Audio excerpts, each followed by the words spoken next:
ปดิเนาะเป่าเตละอันไปเตนั่นก่อนเนาะโซ่ใหญ่โซ่เยอะสับเส้นควง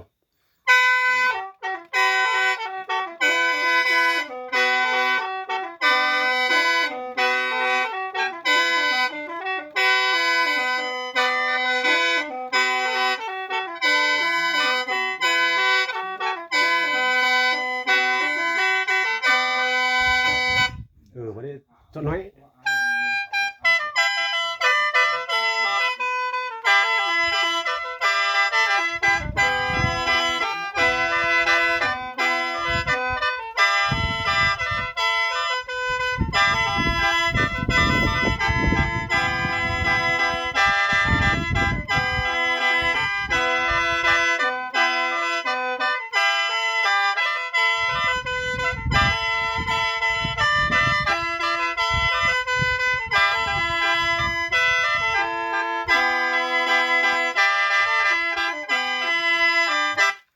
เต้าตกไปเต้าที่สองวันนี้เนาะ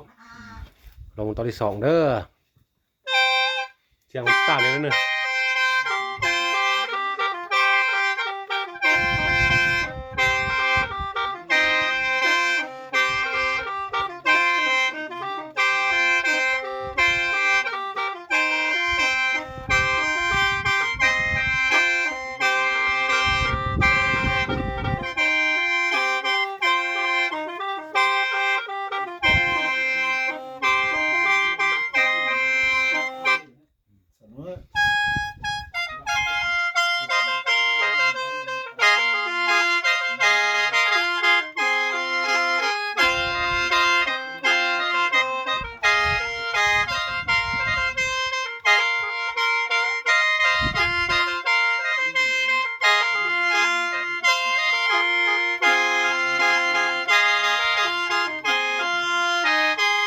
โอ้คักเต้าไปเนาะวันนี้เนาะเสียงจะต่างเดี๋ยวได้เพียงเนาะ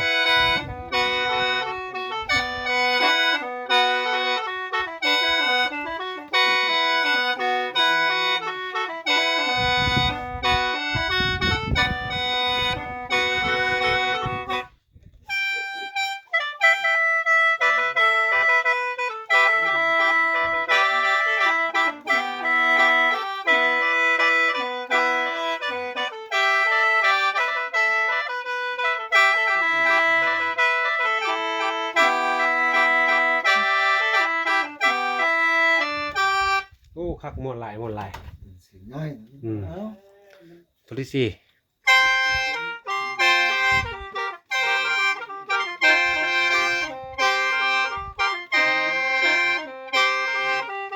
สุด70 ปลายเซนเนาะ75 80 เซน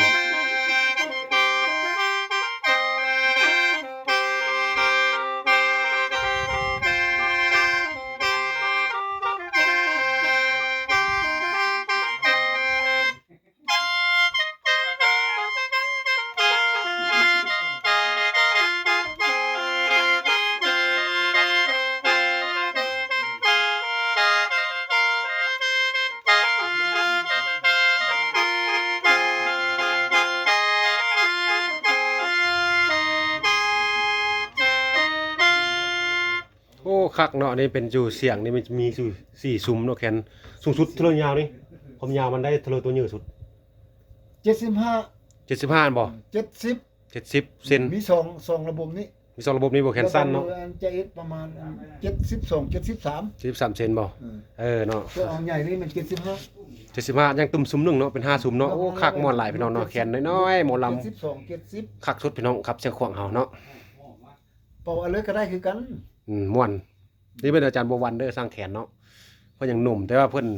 หายก็คืนห้องหมอมามื้อนี้เนาะเพิ่นก็มารีวิวแขนให้ฟังเป่าลำก้อนลำยังก็ได้ลำก้อน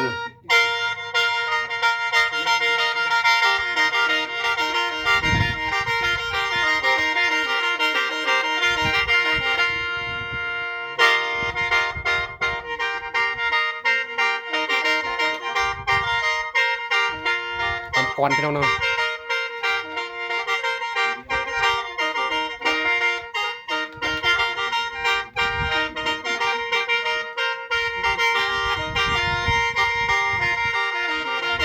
โ ลอง แขน ดู น้อยนี่เฮ็ดยากก่อนแขนใหญ่เด้อ แค่น้อยน่ะลองง่ายบ่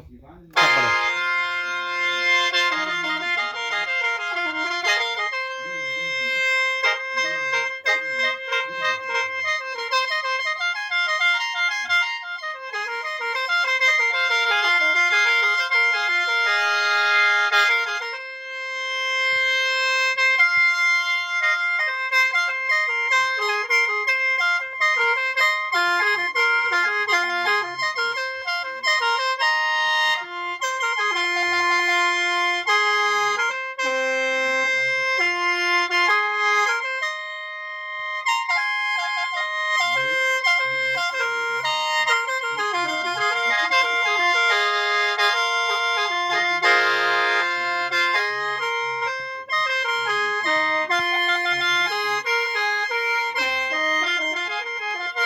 โอ้คักๆม่วนหลายเนาะ ลำร้องก็ได้ลำกลอนก็ได้ลำเสียงพอก็ได้ ครบเบิดบ่นี่ ครบหมด โอ้คักม่วนหลายเนาะ หากอยากเป่าหญ้าทั่วเดี๋ยวมันสั่น มันสั้น